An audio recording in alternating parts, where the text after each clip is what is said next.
Hey there, my wedding planning friends, and welcome back to my channel. If this is your first time here, thank you so much for clicking on my video. I'm Emily Summer. I'm a wedding planner based in Montana, and I make weekly videos on wedding planning tips and advice. So today's video, we are talking all about wedding registries and kind of my best practices to have a wedding registry that makes sense for you and how to get the most out of your wedding registry, as well as how to actually make a wedding registry.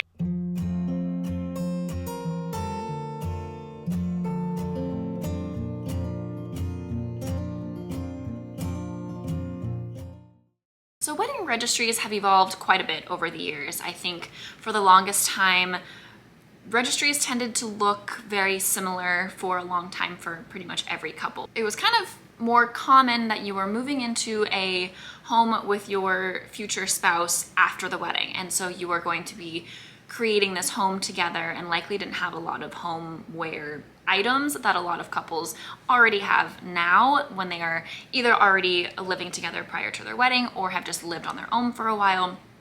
And so registries themselves have evolved a little bit. There's still a lot to a wedding registry that has remained the same. And while you may not need every single item that used to be on a wedding registry, it is still beneficial to have some kind of registry. Your guests are going to want to bring or gift you something on your wedding day, whether that is a physical item or not. So here's my guideline to a modern wedding registry. So when it comes to choosing what you actually want to have on your wedding registry, everything that I'm going to talk about in this video is not necessarily going to apply to every single person. So obviously only take what makes sense for you and don't register for things that you're not going to use or that don't make sense for you. Just because someone tells you, oh, you need to have this on your registry, if it doesn't make sense for you in your life, doesn't mean you have to have it on your registry. So when it comes to choosing these items, I like to break it down into 4 main categories.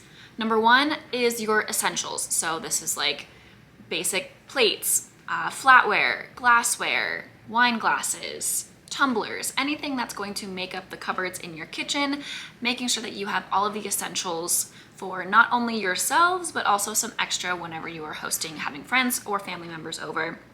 Having all of the essentials in your home. This also goes for like towels, spare towels, dish towels, all these little things that may not seem that exciting, but are actually very useful in your home and things that you may not realize that you need until it comes time that you actually need them. The second category is your hosting category. So whether you guys are big hosters or not, it's good to have some items that are good for hosting. So this is like large platters, this is several bowls that you can have like a big salad in, serving spoons and utensils, and at least have a couple of those in your arsenal in your home just in case you might need them.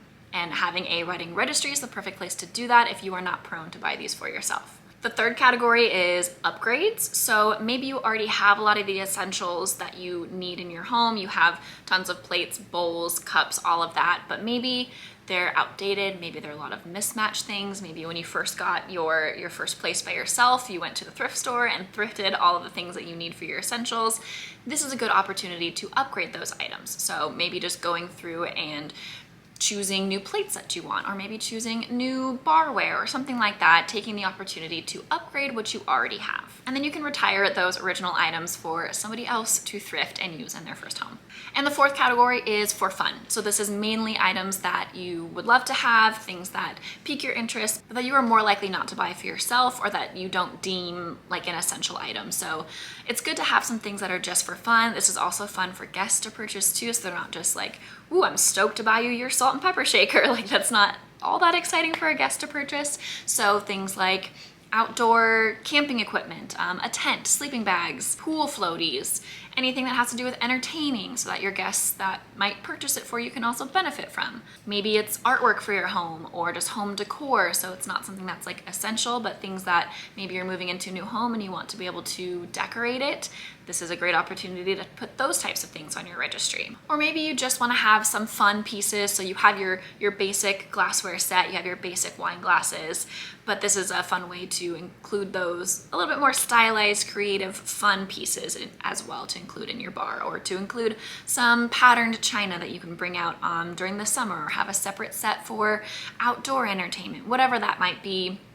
this would fall under the kind of for fun category. This is also a great time to incorporate anything that makes sense for the two of you yourselves. So if there's like some activity that you guys really like to do as a couple, or something that kind of describes you guys as a couple, this is great to include into your registry too. Maybe if like backpacking is something that you guys really enjoy doing, items that have to do with backpacking are something that you can include on your wedding registry as well. So now that we've talked about what to register for, let's talk about where to register. So this is another part that has evolved quite a bit over the years, where typically it was you would go into a store in person and they'd give you a little scanner and you would choose everything that you would want to include into your registry in that one singular store, and then guests could either go online or go in person to select from that registry.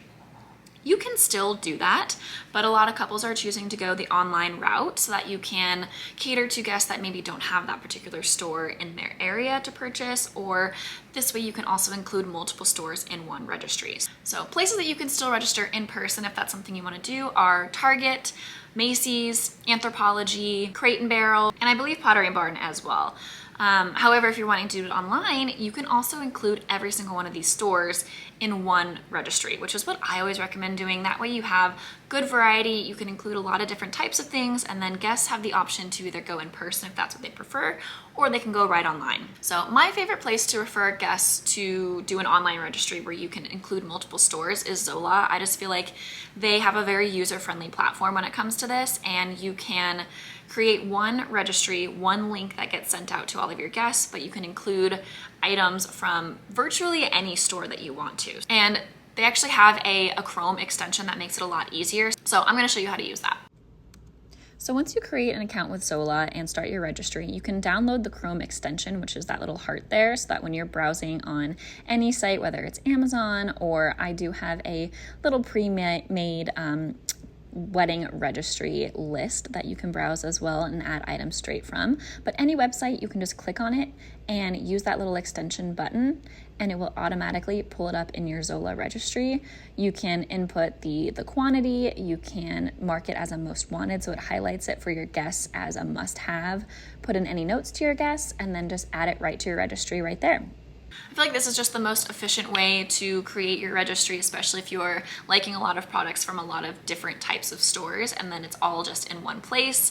Super easy to use, very easy for your guests to navigate, and then they have a little bit more options as well. And like I mentioned, I do have a couple of pre-made lists of some of my favorite registry items, both essentials and kind of for fun as well. I have both my Amazon list and my SHOPMY that just has a bunch of different items from across multiple stores, linked in the video description below.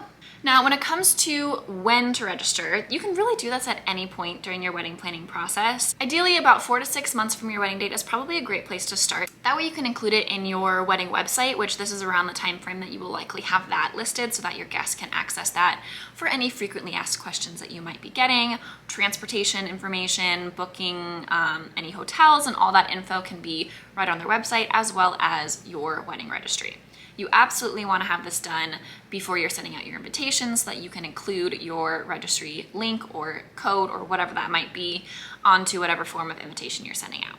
If you're totally stumped on where to even start with a wedding registry, hopefully this helps you. Have a little bit of fun with it, and hopefully you found this video helpful. If you did, please like and subscribe to get weekly videos on wedding planning tips and advice, and we'll see you next week.